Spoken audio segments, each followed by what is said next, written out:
Good morning, Standard 8. In today's English literature class, we are going to start a new poem that is The Hero. The poem The Hero depicts a child fantasizing that he saves his mother from dacoits. In the evening, when the sun is set, the child and his mother reach a barren place. There is not a single soul there. Even the cattle have returned home. Plodding silence reigns there. The mother is a bit afraid and wonders where they have arrived. The child reassures her and tells her that there is a small river ahead. The mother sees a shimmering light and asks her son about it. Suddenly they hear the cry as a band of dacoits attack their caravan. The mother shivers inside the palanquin. The palanquin bearers hide in the bush. The son reassures his mother and confronts the dacoits courageously. A fight follows in which the son emerges victorious. The son returns to his mother, who kisses his forehead and thanks him. The imagination now turns from this event as the poet wonders why some exciting thing like this does not actually happen in the mundane course of everyday life. The poet contemplates that it would be like an adventure story that would fascinate everyone. So students, this poem The Hero by Rabindranath Tagore tells us the courage, the valor of a young boy and the reassurance that is given by him to his mother. So let us read the poem line by line and see the explanation. Mother, let us imagine we are traveling and passing through a strange and dangerous country. You are riding in a palanquin and I am trotting by you on a red horse. So the child asks her mother to imagine that they are traveling and passing through a strange and dangerous country, a country which is strange in nature, which is unfamiliar to them, which they haven't even been to. You are riding in a palanquin. Palanquin is covered or box-like carriage carried on poles on the shoulder of the bearer. Okay, in Hindi it is called palki. I am trotting by you on a red horse. So the child over here is trotting by the mother in the red horse. So the child is on the red horse. It is evening and the sun goes down. So during the evening what happens? The sun sets. So this is the time which is being mentioned over here. The waste of Joradegi lies wan and grey before us. So the area or the path they are going through is now very dark. Okay, it becomes very dark over there. The land is desolate and barren. The meaning of desolate over here is lonely. Lonely in the sense that there is no one else on that path so that they could go with them.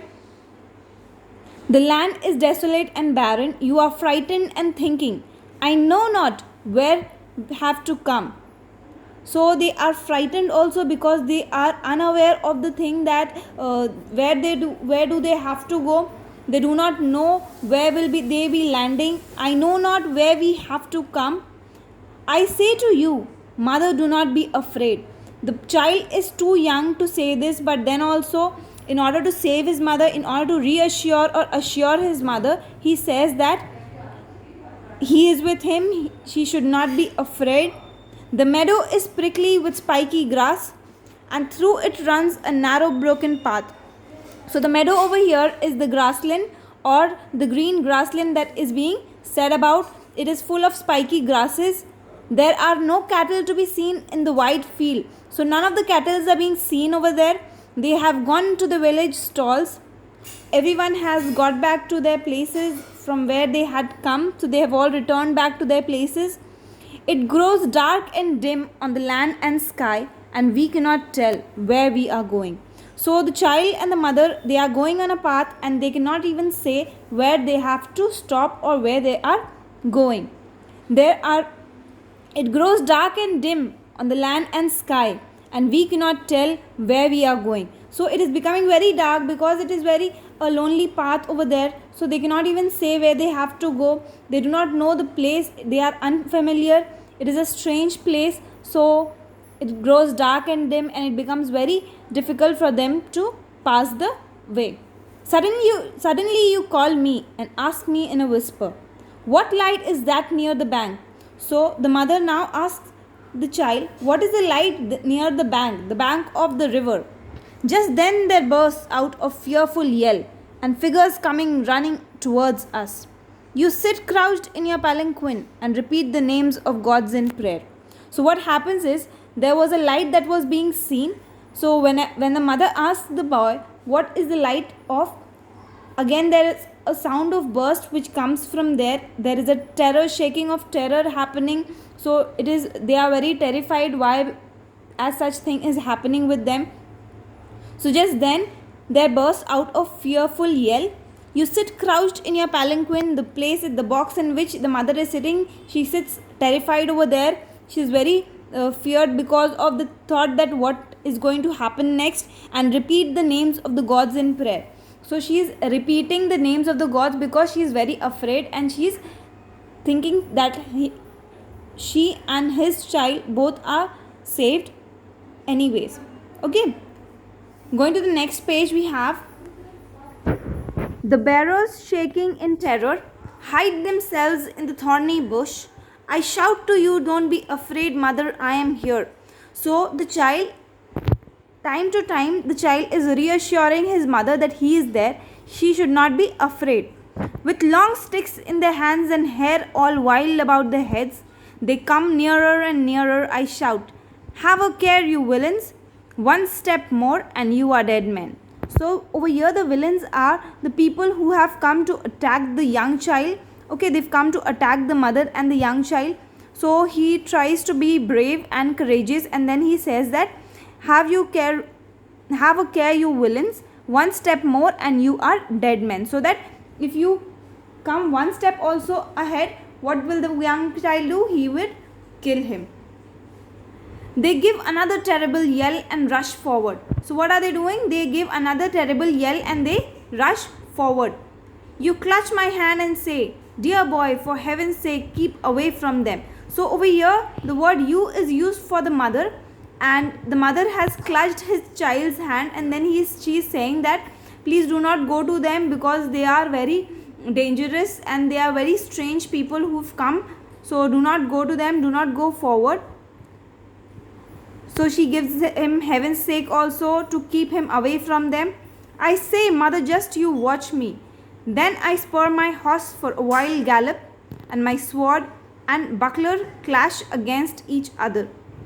So now the boy becomes a little courageous and shows his valor over there. The fight becomes so fearful, mother, that it would give you cold shudder. Could you see it from your palanquin? So the fight is now become very difficult, and it has become difficult for both the villains also and for the young child also, because he is a young child. He will not be able to fight amongst those people. They are very fearful, they are very strong also. But even then, let's see how he saves his mother. Many of them fly and a great number are cut to pieces. I know you are thinking, sitting all by yourself, that your boy must be dead by this time. But I come to you all stained with blood and say, "Mother, the fight is over now." So the mother is sitting inside the palanquin and she is worrying that his son might have died because those people are very strong. But what is the truth? The truth behind is that the boy comes all stained with blood. Blood is all over his body, but it is not his blood. It is the blood of the villains whom he has fought bravely. Okay. You come out and kiss me, pressing me to your heart, and you say to yourself, "I don't know what I should do if I hadn't my boy to escort me." So she is very thankful to God. She is very thankful to his son that he has saved him, and she is very thankful to God that God has saved his son, so that he is over here. He's come to him to escort him, to guard him on the journey. 1,000 useless things happen day after day. And why couldn't such a thing come true by chance? It would be like a story in a book, my brother would say Is it possible? I always thought he was so delicate. Our village people would all say in amazement, was it not lucky that the boy was with his mother? So this is said that this is already said in the stories. This is always said in the stories that the boy was so courageous that he has saved his mother, and this is how the chapter ends, that the poem ends. Like the poem hero, it is showing the heroic deeds of the young child, his imagination of performing the heroic deeds, how he saves his mother. So all this is just an imagination, and then he says this story to his mother. I hope you have understood the poem. The poem is very clear. What you have to do for your work is that you will be writing the poem in your notebook. You will be writing the meanings that are given 1 to 7. After that, you will be writing about the poet Rabindranath Tagore. Following that will be the summary of the poem, summarize the poem, the hero. Then you will be having 1 to 5 questions. These questions are given on page number 54. Answers will be sent to you. You will copy the questions first and then write the answers neatly in your notebook. So thank you, students. This is it for today. I hope you have understood the poem. Read the poem once, twice, thrice till you don't understand it, and then learn it by heart. Thank you so much, students. We will be meeting in the next class with a new chapter. Thank you so much.